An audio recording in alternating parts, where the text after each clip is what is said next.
Back now at 5:41, much of the beef we consume in America comes from young cows, but one local farm rescues retired dairy cows, lets them live out their golden years before they're eventually processed for food. Kohr Harlan joins us live from Molalla with more on what goes into producing premium dairy beef. And Kohr, treating these animals a little better, some people say it actually makes the beef taste better. Well, that's the theory anyway. You know, when these dairy cows finish up their actual milking years, they usually go right into the hamburger circuit here. And Rachel, who's next to me here, we're out here near Molalla this morning, has kind of done what she can to kind of change the narrative around that. First of all, good morning. Good morning. And these cows are just friendly, nice, beautiful cows. That's Lucy over there, who's got a real appetite. This is Oreo here. And Domino. And they like to be brushed. And they share a lot of similarities with myself in that they could just sit around and sleeping and eat all day long. Getting fat and happy. Getting fat and happy. Yeah, that's right. That's my mantra right there. Tell me a little bit about this, because I had no idea that I've seen dairy cows, and I always wonder what happens to dairy cows. They go. That's right. So essentially, when they're done with their milking life, so milking production goes down, or they're not able to be bred back.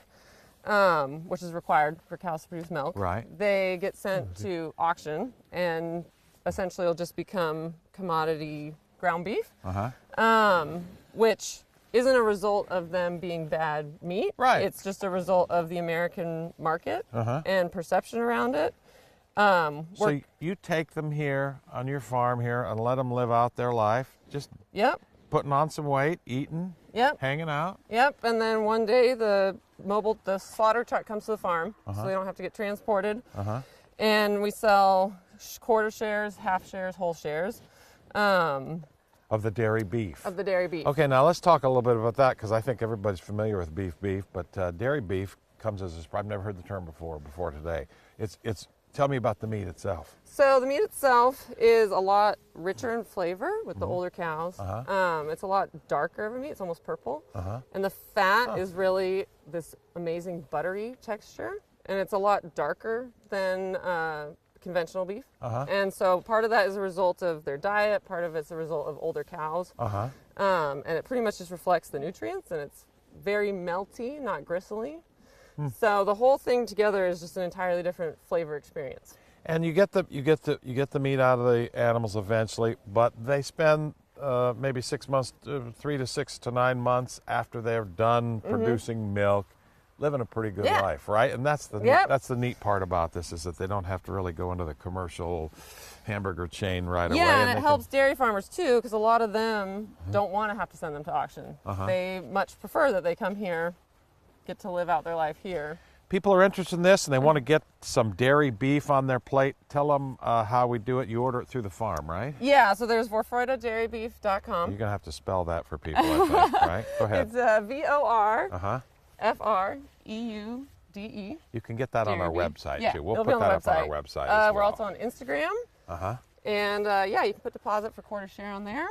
And get dairy beef in your freezer. Look at my girl Lucy here. I would just like to keep you as a house pet. I like this cow more than my dog Max. Just such a good girl. All she done. We have a lot in common, this girl and I. We like to sleep and we like to eat a lot, even when we're not hungry. Look at her. She loves the back of her head scratched like that. Look at that, Carl. You see that?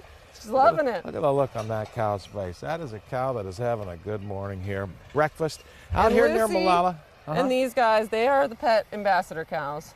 So if you order beef, it will not be one of them. Good. No. I'd like to have Lucy in my side yard here. All right. Emily and Ken, there you go. Dairy beef. I never knew it existed. And look at this Lucy here. Look at her. She's not eating now. She loves you. She's just falling right asleep. This is my new girl here, Lucy. Sweet girl. Lucy enjoying a nice little brush to wake up this morning. Poor Max. He always gives Max such a hard time. Doesn't he? But the cows, they do look like kind of like big lap dogs, you know? They are so cute. Super cute. Yeah, this one is. Yeah. All right. Well, you enjoy your grooming there, She's no Kohr. dummy. She's no dummy. Putting himself to work this morning on the farm. Nice. Yeah, Kohr looks like he's enjoying himself. Now at 6:12, a local farm is rescuing retired dairy cows and letting them live out their golden years before they're eventually processed for food. Kohr Harlan is live this morning in Molalla with more on what goes into producing premium dairy beef. Kohr? No. Hey, Emily, good morning. Good morning, Ken. Man, I'm telling you what, these dairy cows are a lot like dogs. They are motivated by food and alfalfa. This is Lucy and Oreo and Rachel. The human is Rachel there. And look at I'm Lucy. the least important. You're the, oh, man, they love these alfalfa balls. And we are talking dairy. Your ears on my microphone. We're talking about dairy beef this morning because Rachel, we've been talking about this morning. A lot of these are dairy cows. They've been productive dairy cows their entire lives. And then when they stop producing milk, typically they'll go right to Just ground slaughter beef. and ground beef. And But there was so much more. well, you wanted to change a little bit of that. Yeah. Just go into that and tell me what you started to do here a little bit. So yeah, we're one of the countries that eats a lot more young animals, and so wanted to change the narrative around eating older animals because they've got high value too. Like in Spain, they'll buy them up at 13 and put them out on the pasture for another 3 years. Get them older, the better. Right? So with the older animals, you get a lot deeper, richer flavor, and you get a nice, rich, buttery fat out of the dairy cows. Because of the nutrients that they have in the milk when they're doing that? Or Yeah, how's so that a lot work? of these, so like Lucy's a Guernsey, they've got high butterfat content in their milk, and so do the Jerseys. So like that translates to the meat of having a rich fat content. And So- eventually all the animals, everything's going to die at some point. And you say that you give these animals 6 to 9 months maybe out here in the field just to kind of chill Yep. before everybody's demise comes around. Yeah, right? and trying to get people to know their meat, know Yeah. where their meat is coming from. All these cows come with names. Get people to know their Lucy. food so that they Lucy's care a good more girl. about what they're eating and Yeah. where it's Yeah. coming from and that it's treated well. And as you can see, I don't know if you can see this, but dairy cows tend to be a little bony and a little bit gangly. These cows are filled out, man, because all they're doing in retirement, and this is kind of a thing for like cow retirement, right? Or cow Yeah, cow on their way to acres. their highest purpose. On their way to their highest purpose, and that's what they do. They sit out here and they get brushed. They eat alfalfa, and they eat a lot of things. They just eat a lot. They eat a lot. They eat a lot. Some other products that you make here because you make the most efficient. Oh, Yeah, gosh, so the I most try to efficient. do as much zero waste as possible. Right. That's soap. So candles. I make you make candles. out of the cow fat. Yeah, so I Soap. make candles, soap, body butter. I ship the hides to the East Coast and have leather products made, so those will be for sale next year. Keep talking. And yeah, it's trying to use. You need some more treats? I need some more treats. Yeah. We try to use every bit possible on them as respect to the animal and sustainability. So yeah, I developed these products, and I love like the candles burn super slow, super clean. The soap is really moisturizing. Doesn't dry out your skin. Well, this is a neat thing because these animals are just so sweet. They're just like dogs almost. I mean, they're lap cows. They're lap cows. Right? Lap cows. Get a lot of head nods. And when you come out, I've never seen cows so friendly. I've seen a lot of skittish dairy cows in my life, but And slobbery none ones. so slobbery ones too. Anyway, that's about it here from Molalla this morning, where we are talking dairy beef. These cows will go off to be. This dairy beef is a great quality of beef with the fat marbled in there that she had mentioned. That's kind of fueled by some of the nutrients of the milk, and it's a good taste. And in the interim, 6 to 9 months, cows like Lucy here kind of get to hang out in the field. And just Yeah, chill, live right? their best life. They live their best life. Emily and Ken, there you go.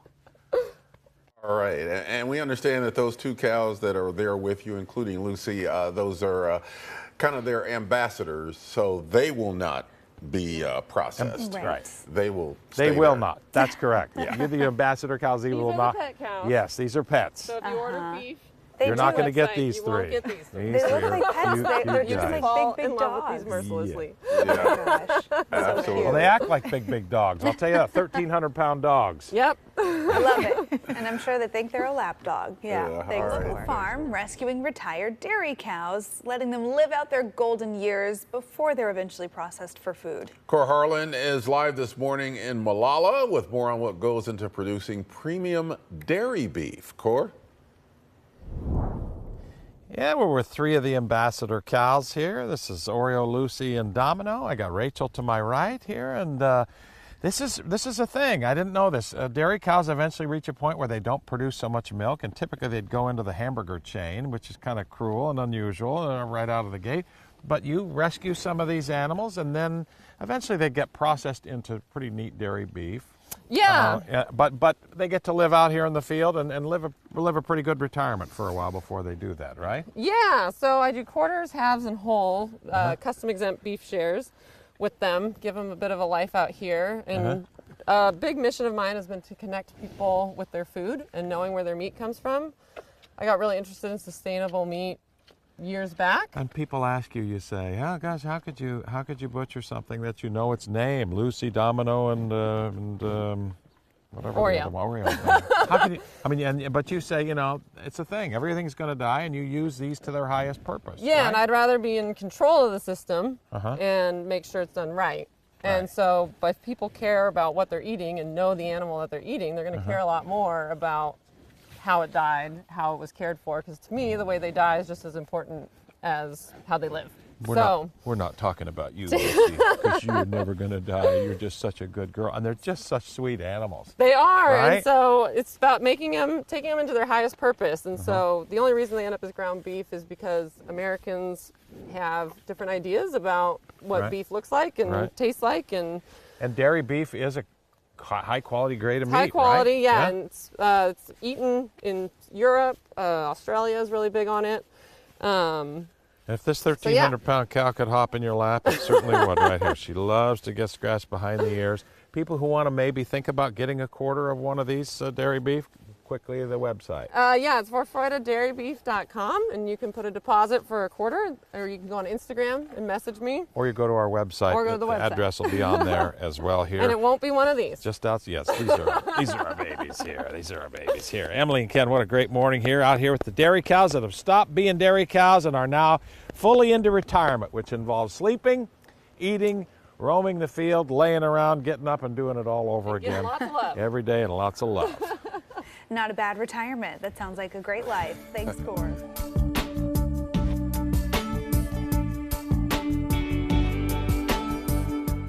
Time for Kohr Explores. Much of the beef we consume in America comes from young cows, but one local farm rescues retired dairy cows and lets them live out their golden years before they're processed for food.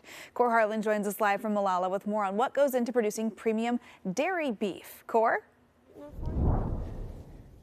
Hi, good morning, Emily. Good morning, out here from Molalla. We're talking dairy beef this morning, and the short story on this is dairy cows have a fixed amount of time that they produce milk, and at some point they cease producing enough milk to be commercially viable, and typically in a commercial farm setting, they'd be sent out and made into hamburger and turned onto the hamburger chain.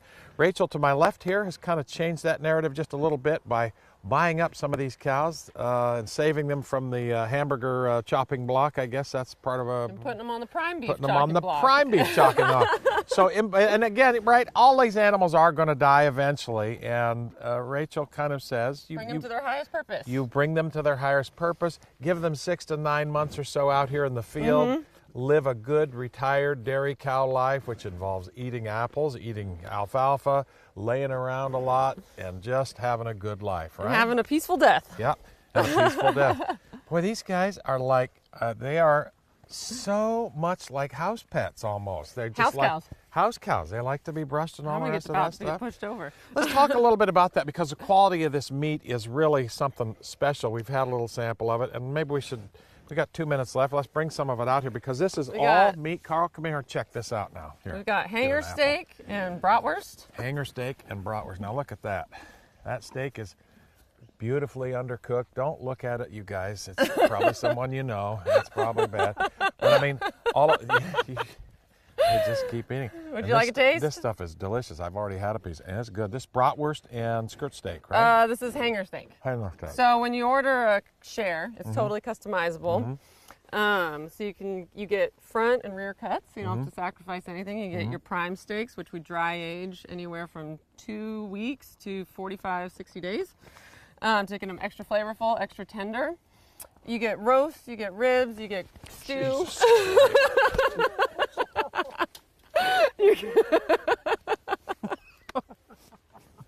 You get beat up. Beat up. You You get roast, ribs, stew, Cow that wants apples, never getting a cow's way that wants apples. steak. You get the whole thing. And so it's fully customizable. If you want more ground, you can get more ground. If you want more stew, you can get more stew. As we say, these animals are all going to die at some point. They are put to their highest purpose. What prompted you to want to just get these cows out of that assembly line into the slaughterhouse and get them out here and let them enjoy their life for a little bit? Basically, they've had such hardworking lives, and they deserve to be much more than ground beef. And like we said before, kind of the only reason they end up as ground beef is just perception, not actual reality, and they are worth so much more. So we're really accustomed to young animals with white fat, and we want kind of like Starbucks steaks. We want it to look the same every time. And with these guys, you get variety, but eating variety is kind of one of the most sustainable things you can do because you're meeting the animal where it's at instead of growing an animal to meet a certain image. Well, thank you for doing this. Thank you for having us out here this morning. These cows are living their retired life, is what they do in retirement after they're done producing dairy-wise. They lay around, they eat, and get loved on, get brushed on a little bit. I got some apples in my pocket here for you. And these are, like I see, these are just like house pets, Emily and Kelly. They'll eat right out of your hand, and man, they are what we call food. This one doesn't like apples so much. They are food motivated. Food motivated. Some sweeter, riper ones. Yeah, I don't blame you. Sweeter, riper apples are better. I get it. There you go. Very nice. Thanks, Kohr. I don't know how I